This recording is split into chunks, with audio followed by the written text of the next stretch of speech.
La fenêtre de transfert de janvier terminée, faisons un rapide bilan de ce mois très animé sur le marché.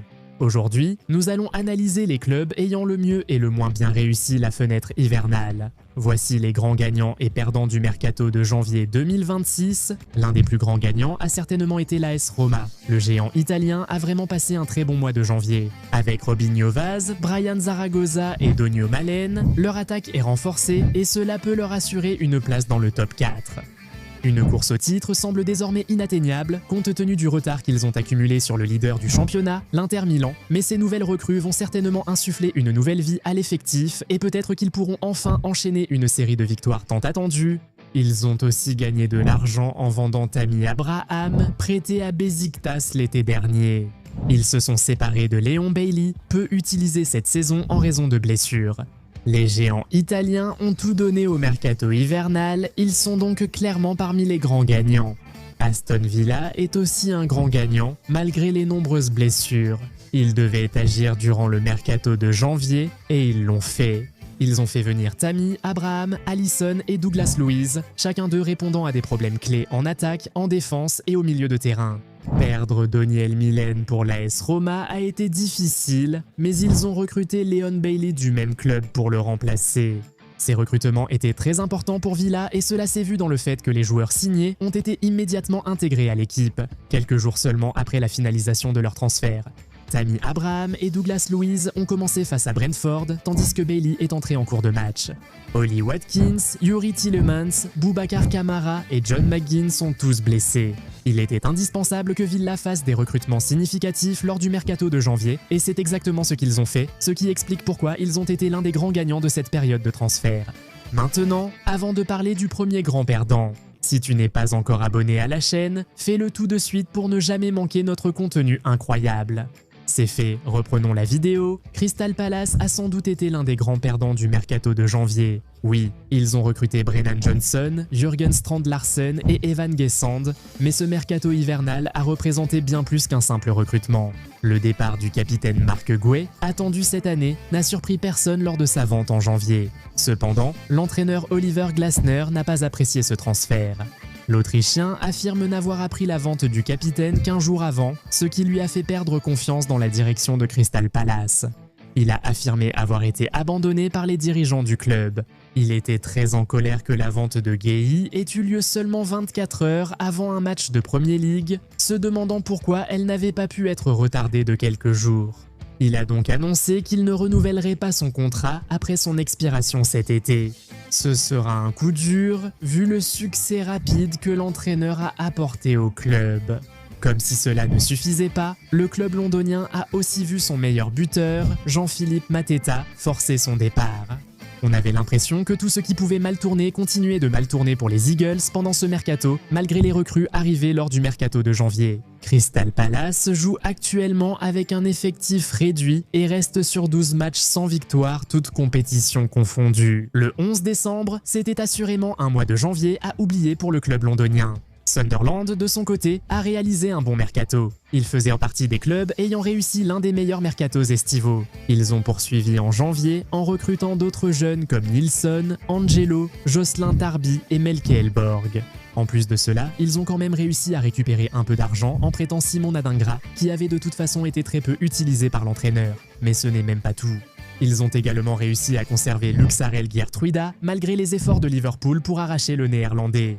Liverpool a été le grand perdant du mercato de janvier et nous vous expliquerons pourquoi après l'été. Personne ne pensait qu'ils auraient besoin de bouger le petit doigt en janvier, mais vu comment la saison s'est déroulée pour eux, ils l'ont fait avant même l'ouverture du mercato. Ils étaient déjà associés à plusieurs grands joueurs, mais au final, ils n'en ont obtenu aucun. Liés à Marc Guéhi, Antoine Semenyo, Luxarel Geertruida et Bradley Barcola, ils n'en ont obtenu aucun. Cependant, l'équipe a continué de s'affaiblir avec les blessures d'Alexandre Isak, Jérémy Frimpong, Joe Gomez et Connor Bradley. Détourner le transfert de Jérémy Jacquet à Chelsea a ravi les Reds, mais le jeune défenseur ne viendra qu'à l'été. Cela ne compte pas pour le mercato de janvier. Mais Manchester City, rival de Liverpool, s'est beaucoup amusé et a été l'un des grands gagnants de la fenêtre des transferts. Ils ont réalisé de bonnes affaires et résolu des problèmes lors du mercato hivernal, ajoutant Antoine Semenyo recruté avant leurs rivaux. Cette signature paraît d'autant meilleure que l'international ghanéen a brillé dès son arrivée, avec 5 contributions décisives en 5 matchs avec City. Après les blessures de Dias et Vardiol, City a rappelé Max Hellen de son prêt à Watford et recruté Marc Guéhi, autre joueur confirmé de Premier League. Ils l'ont arraché des mains de leurs rivaux et ce n'était même pas tout. Ils ont également rappelé le très apprécié Sverny Pan de son prêt à Middlesbrough. Ils ont aussi gagné de l'argent avec la vente d'Oscar Bob à Fulham et Stéphane Ortega à Nottingham Forest. Ils ont également réussi à se débarrasser de Calvin Phillips en le prêtant à Sheffield United. Un mercato hivernal comme celui-ci, avec des dépenses nettes d'environ 60 millions d'euros, c'est excellent pour un grand club comme City. Pep doit désormais concrétiser cela sur le terrain. Galatasaray est aussi un grand gagnant de ce mercato. Ils ont renforcé leur attaque avec les prêts de Noah Lang, Napoli et Jassa Asprilla, Girona, tout en protégeant leur avance au classement. Ces recrutements étaient nécessaires avant les matchs à élimination directe de la Ligue des Champions contre la Juventus en février. Voir leurs rivaux du Nerbas échouer à recruter un attaquant comme Adam Ola Lookman a sûrement rendu ce mercato encore plus savoureux pour eux. De retour en Angleterre, Bournemouth a été l'un des grands perdants du mercato de janvier. Perdre Antoine Semenyo, l'un des meilleurs buteurs et joueurs du championnat, allait forcément être un énorme coup dur pour n'importe quel club, encore plus pour un club de la seconde moitié du classement. Ils n'ont pas remplacé leur meilleur joueur par un joueur de haut niveau, recrutant seulement Rayon, un Brésilien de 19 ans, perdre son meilleur joueur en cours de saison nuit toujours au club. Pour Bournemouth, c'est encore pire car ils sont privés de joueurs clés comme Tyler Adams, Marcus Tavernier, Ben Doak et Justin Cleaver à cause des blessures. Avec toutes ces blessures, ils auraient dû recruter, mais ils ne l'ont pas fait. Ce n'était donc sûrement pas le meilleur mercato pour les Cherries, et c'est un peu la même situation pour les Wolves. Ils font une saison horrible, l'une des pires de l'histoire de la Premier League en fait. Et quand quelque chose comme ça arrive, le mercato de janvier est censé apporter un peu d'espoir à l'équipe en injectant du sang neuf dans l'effectif, mais ce mercato hivernal a fait tout le contraire pour les Wolves. Au lieu de recruter de nouveaux joueurs qui pourraient peut-être les aider à sortir de la mauvaise passe dans laquelle ils se trouvent, ils ont perdu l'un de leurs meilleurs joueurs en vendant Jürgen Strand Larsen à Crystal Palace le dernier jour du mercato. Ils ont obtenu Angel Gomez en prêt de Marseille, mais vu leur situation et les nombreux manques, il fallait plus de recrues. C'est pourquoi ils ont perdu ce mercato alors que l'Atlético de Madrid a vraiment fêté. Ils ont renforcé leur effectif en recrutant Ademola Lookman, Obed Vargas, Rodrigo Mendoza et Marcos Leonardo.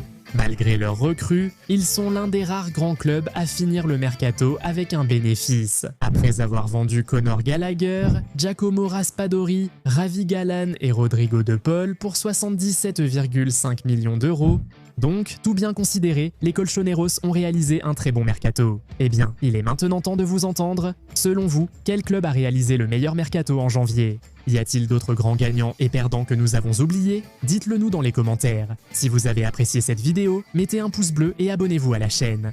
Activez la cloche pour ne rien manquer. On se retrouve dans la prochaine vidéo. Salut!